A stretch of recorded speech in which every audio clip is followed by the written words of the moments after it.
All right. Today we're talking about the Call of Duty League. I think that's what it's called, the CDL. I'm gonna talk about how if it will be a good thing or a bad thing, and how it changes from the CWL league, the CWL, to the CDL, and what it's gonna be like. So, if any of you newcomers to the Call of Duty League don't know, before CDL, before franchising, that is, CWL was was the place where competitive Call of Duty would be streamed and posted by, which I believe it was fine how it was. It just needed more exposure, since Activision didn't expose it that much. All they did was let it be its own thing. They hired employees and made it clean, but they didn't do anything to make it stand out or market it or send it out to the public to brand it to the average person. So I believe that the CDL will bring in more people than the CWL, but I don't think it'll do that well of keeping personalities. Right now, if you go to pros, Twitch channels, or YouTube channels, you see they have thousands of subs on Twitch and like millions of subs on YouTube. Like Scump, Crim6, Karma, Formal, Priest, Crowder, an ex-pro who is a coach now. TP,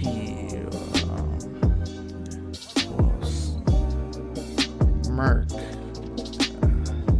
even casters, Maven, Courage used to be a podcaster, but now streams Fortnite and all that.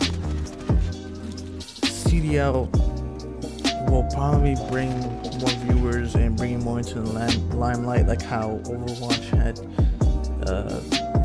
Before the Overwatch League, there was like the small league that people would watch for the best competition.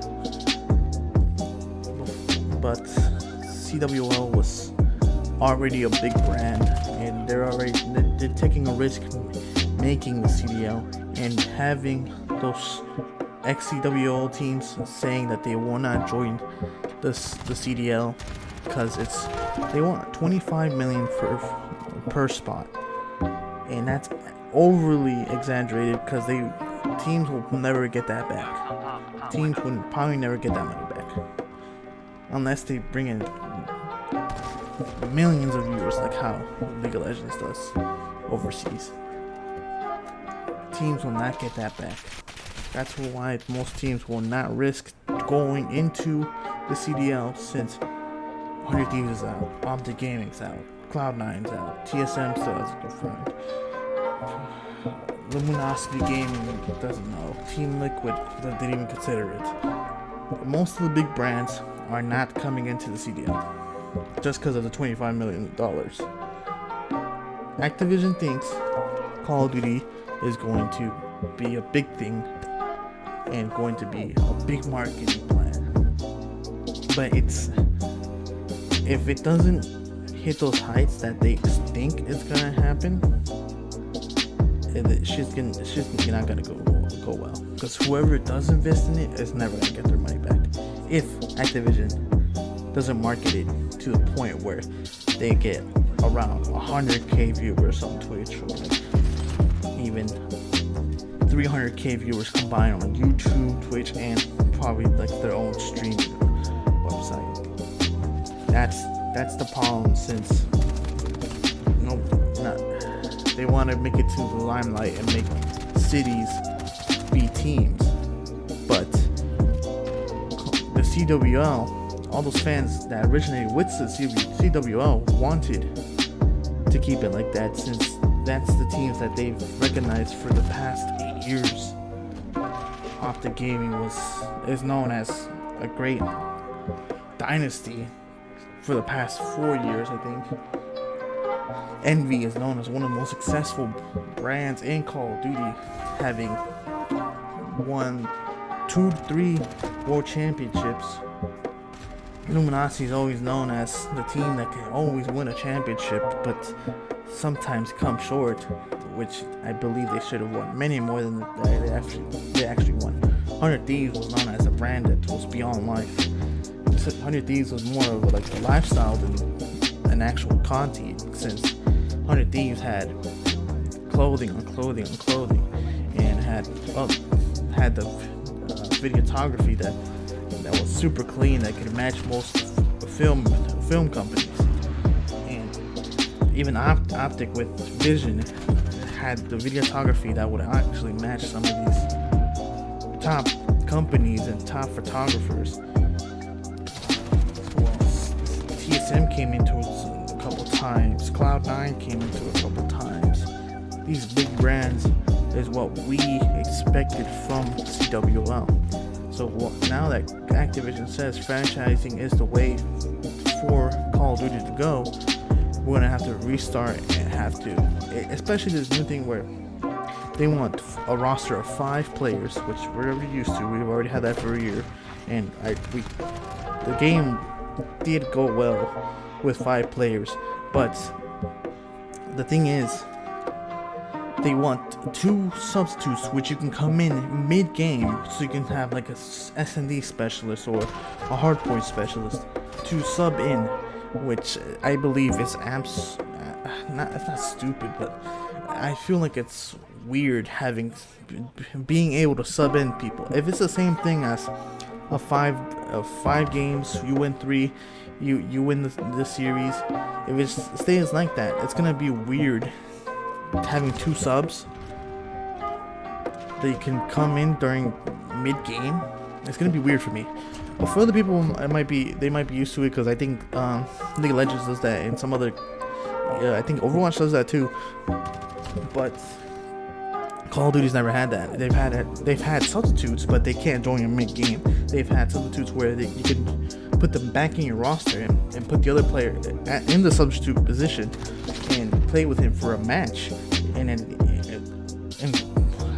not just for one match. If it was a league match, you have to do it a week in advance, and you have to play with that player for a whole week. Or if it was a tournament, you have to do it before the tournament and have to hope that player plays for the whole tournament. You cannot just choose one player and sub him in and then sub him out after one match or like mid-match. So that's a thing we have to get used to, but it might be weird for a couple days. Maybe I have to be lenient on that. And then people don't know that it's gonna be city-based, so Houston's gonna get a team. I think. I don't think anybody.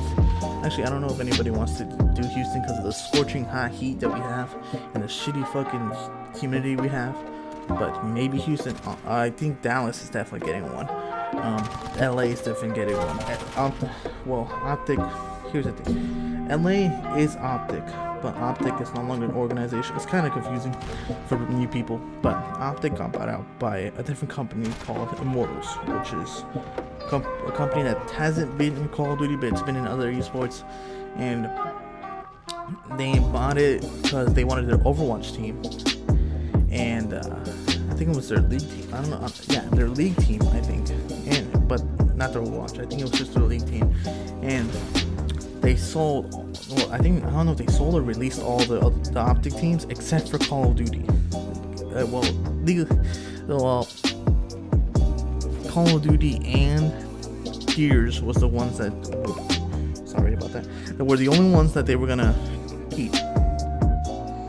So I don't know. But Gears left, and then it's just Call of Duty that only has the Optic logo. Call of Duty is the only one that Immortals kept that has the Optic logo. So that's the only legacy that Optic has. So it's going to be called Optic LA. So that's one of the teams. And then we have Atlanta, and I think we're probably going to get a New York one. Definitely probably going to get a New York one. Probably a New Orleans one. So this ending on this note. CDL. Hopefully, is as good as Call of Duty World League. Should be way better if it's gonna be worth 25 billions for a spot. Hopefully Activision does not absolutely fuck this up with the city thing. They did it perfectly with Overwatch.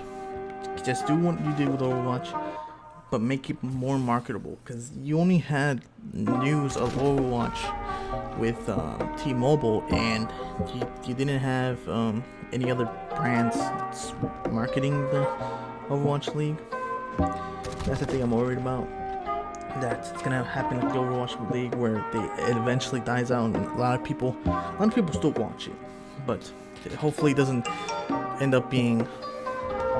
Hopefully it doesn't end up being where eventually people stop watching. So I'm just gonna end it on this note. Thank you for watching. If you made it this far, I'll see you guys on the next one. Bye.